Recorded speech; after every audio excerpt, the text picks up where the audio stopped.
कहानी की शुरुआत एक खुशहाल परिवार से होती है जो अपनी रोजमर्रा की जिंदगी जी रहे थे।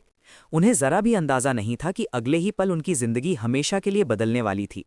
जेसन और बेथ अपनी बातचीत में मशगूल थे, तभी अचानक बाहर से लोगों के चीखने चिल्लाने और शोर की आवाजें सुनाई देने लगीं। जब वे दोनों घर से बाहर निकले तो उन्होंने देखा कि पूरे इलाके में एक अजीब सी हलचल मची हुई है। लोग अपने अपने घर छोड़कर भाग रहे थे, जैसे कोई बड़ी तबाही आने वाली हो। जेसन और बेथ ने यह भी देखा कि उनके पड़ोसी भी घबराए हुए थे और जल्दी जल्दी अपना घर खाली कर रहे हैं। जेसन ने अपने पड़ोसी से पूछा कि क्या वजह है कि वे घर छोड़कर जा रहे हैं, लेकिन पड़ोसी इतनी जल्दी में थे कि उन्होंने जेसन की बात का कोई जवाब नहीं दिया। उसी दौरान उन्होंने देखा कि पड़ोसी का बेटा भी अपना सामान पैक कर रहा है। जेसन ने उस बच्चे से पूछा, तुम लोग कहाँ जा रहे हो? बच्चे ने जवाब दिया कि उसके पिता का एक दोस्त गवर्नमेंट ऑफिसर है। उस अधिकारी ने बताया है कि एक बहुत ही जहरीला वायरस फैल चुका है जो एक आम इंसान को एक मॉन्स्टर यानी कि खूंखार जीव में बदल देता है। तभी उस बच्चे की मां वहां आ गई और उसे पकड़कर वहां से ले जाने लगी।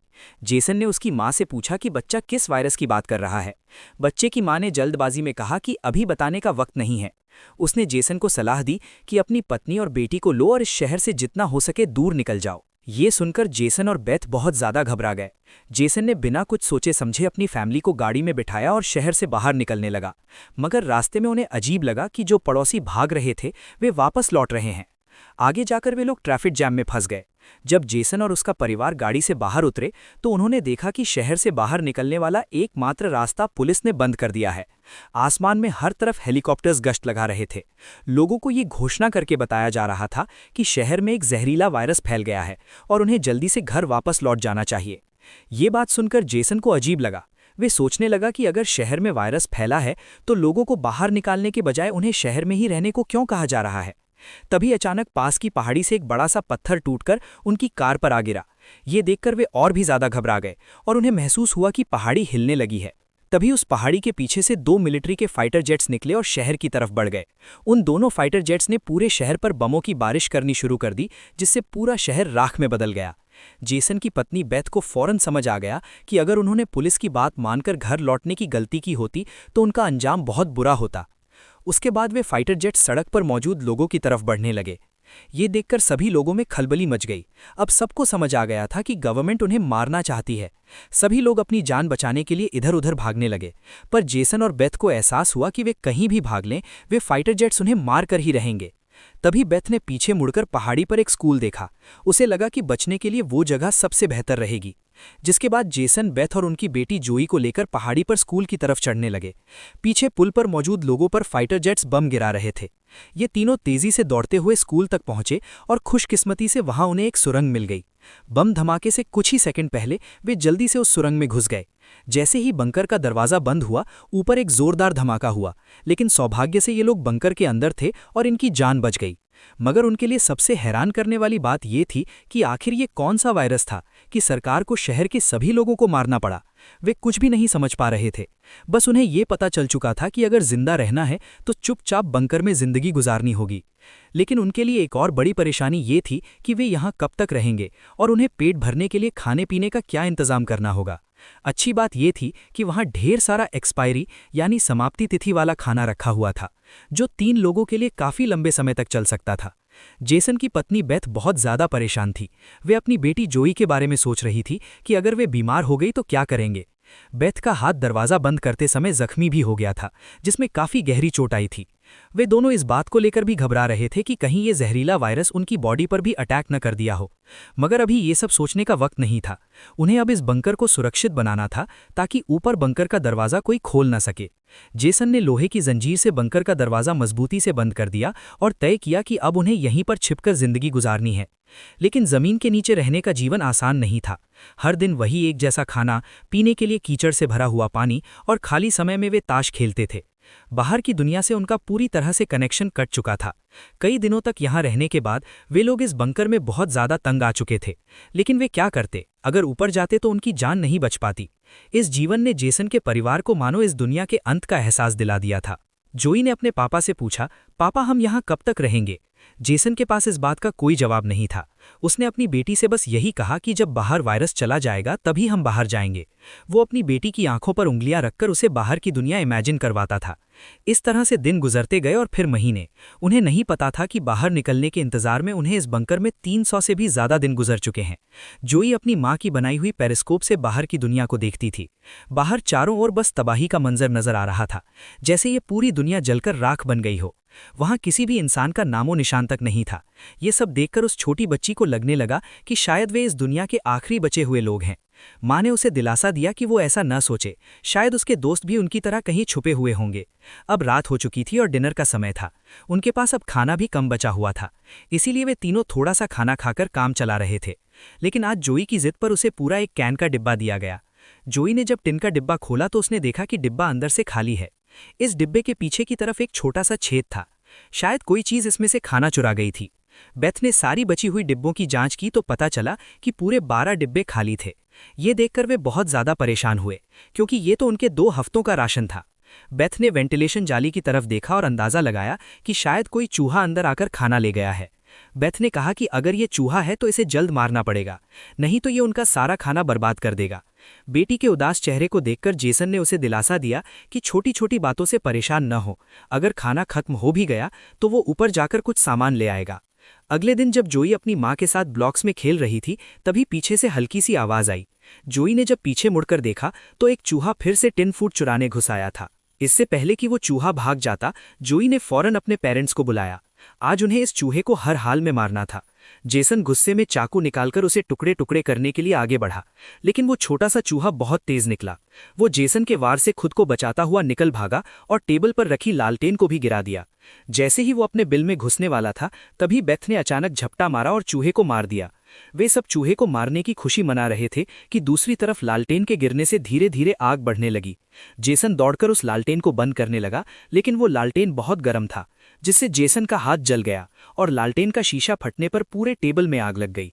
बेथ ने पर्दा फाड़कर आग बुझाने की कोशिश की। जेसन ने नल से आधी बाल्टी पानी निकालकर उस आग पर डाला।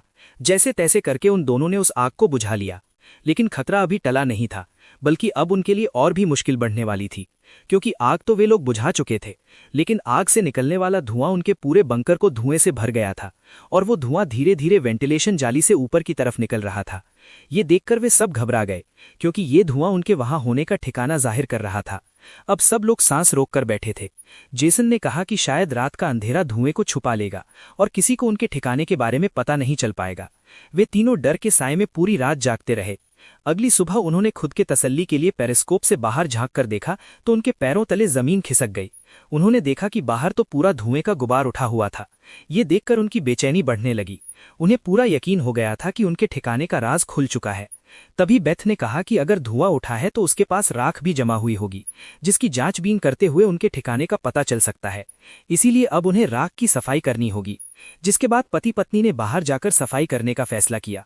जाने से पहले जेसन ने अपनी बेटी जोई से कहा कि मुझसे वादा करो कि बाहर से चाहे तुम्हें आवाज आए या फिर कुछ भी हो जाए, बस तुम्हें बाहर नहीं निकलना है। बेटी से वादा लेने के बाद उन्होंने दरवाजे की जंजीर खोली, बाहर की आवाजों को ध्यान से सुना और जब यकीन हो गया कि बाहर कोई भी नहीं है तब दोनों ने मिलकर बंकर का दरवाजा खोला और बाहर निकल आए। अब उनकी बेटी जोई अकेली अंदर रह गई थी। वे अपने पेरेंट्स का इंतजार कर रही थी, लेकिन बहुत देर तक इंतजार करने के बाद भी जब उनके माता पिता वापस नहीं आए तो उसने स्टूल पर चढ़कर दूरबीन से बाहर के हालात देखने लगी। जल्द ही उसने देखा कि उसके माता पिता बंकर के दरवाजे को छुपाने की कोशिश कर रहे हैं, लेकिन तभी उसने कुछ ऐसा देखा जिससे उसकी सांसें गले में अटक गई। उसने देखा कि दूर जंगल में एक काली परछाई तेजी से उनकी तरफ बढ़ रही है। बच्ची ने जोर से चिल्लाकर पापा को पीछे देखने को कहा, लेकिन दूरी बहुत ज्यादा थी, उसके माता पिता सुन ही नहीं पाए। घबराहट में वो बच्ची अपने डर को भूलकर सीढ़ी पर चढ़कर बंकर से बाहर आ गई। बाहर आते ही उसे एहसास हुआ कि उसके माता पिता अब वहां नहीं थे। बच्ची ने बेचैनी में जोर जोर से अपने माता पिता को बुलाना शुरू किया। तभी पीछे से अचानक उसका मुंह किसी ने दबोच लिया। ये कोई और नहीं बल्कि उसकी माँ बेथ थी। कुछ सेकंड्स बाद एक जंगली हिरण का झुंड तेजी से वहां से गुजरा। हालांकि वे तीनों बाल बाल बचे, लेकिन बेथ का डर और ज्यादा बढ़ने लगा। इन हिरणों का इस तरह भागना जरूर किसी खतरनाक चीज से बचने की कोशिश थी। सबको खतरे का अंदाजा हुआ और वे तेजी से वापस बंकर की तरफ भागे और बंकर के अंदर घुस गए। जेसन ने लकड़ी की पट्टियों से बंकर का दरवाजा बंद किया और लोहे की जंजीर से उसे कसकर बांध दिया और सबको बिल्कुल खामोश रहने का कहा। तभी उन्होंने ऊपर से कदमों की धीमी आहट सुनी। ऐसा लग रहा था कि जैसे कोई बंकर के दरवाजे की तरफ आ रहा है। वे कई मिनटों तक लगातार बंकर के ऊपर इधर उधर घूम रहा था।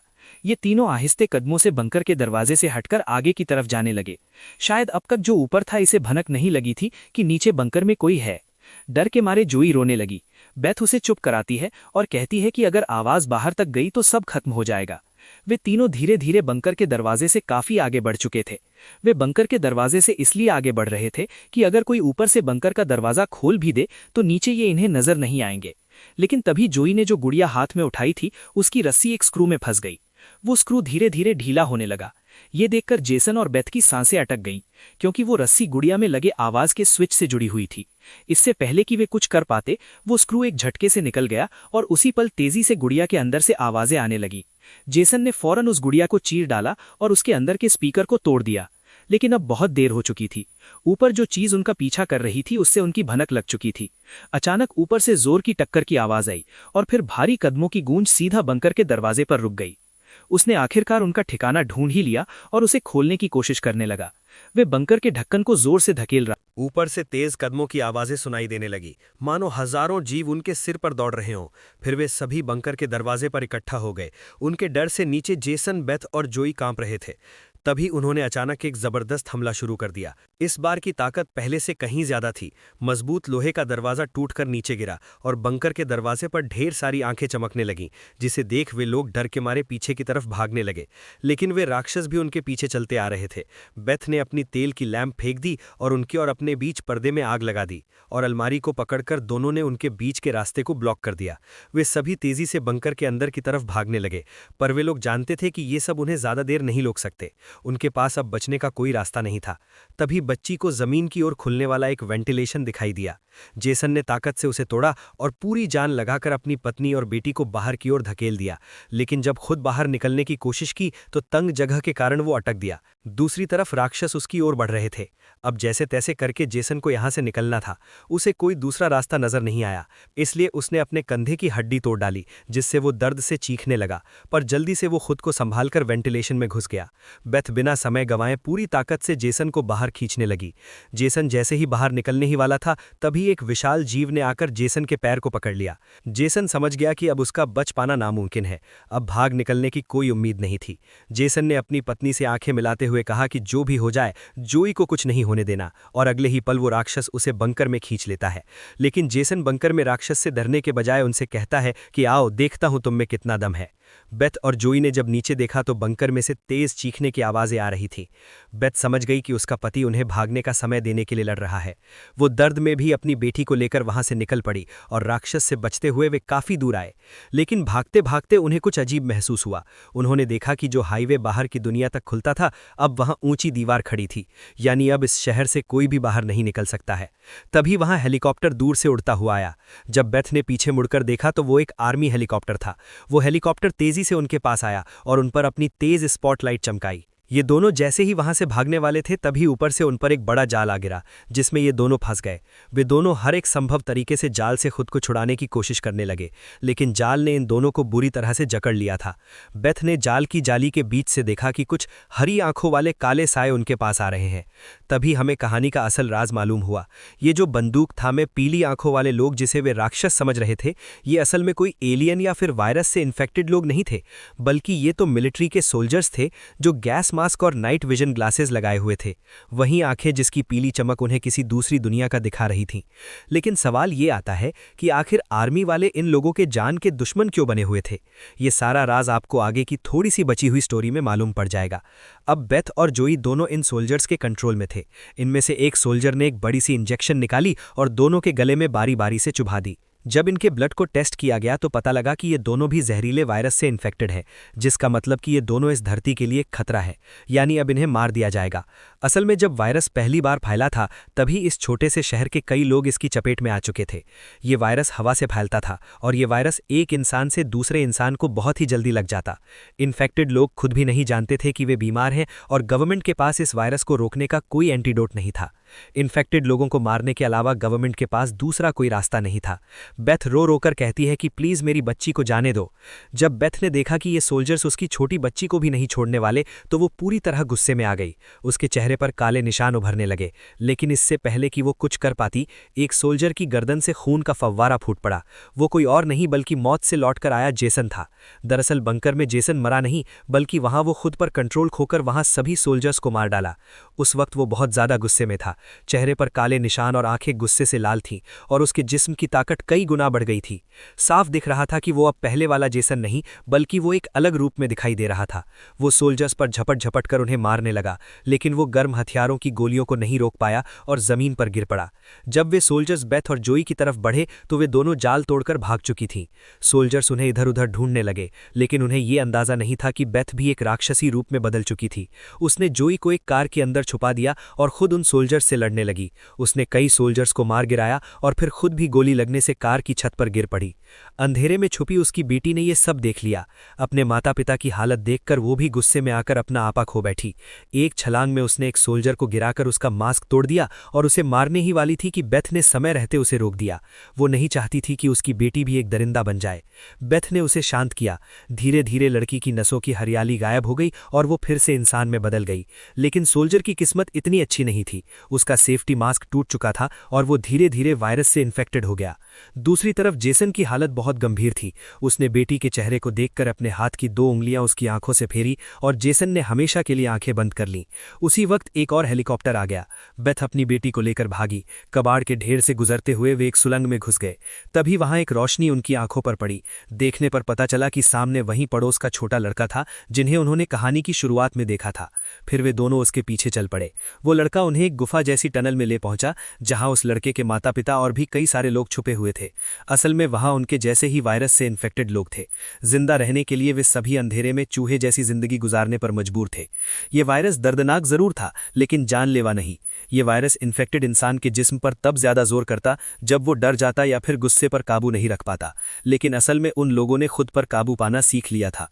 वे लोग शहर के सोल्जर्स को राक्षस समझते थे, लेकिन असल में वे खुद राक्षस थे। इसी के साथ ये कहानी समाप्त हो जाती है।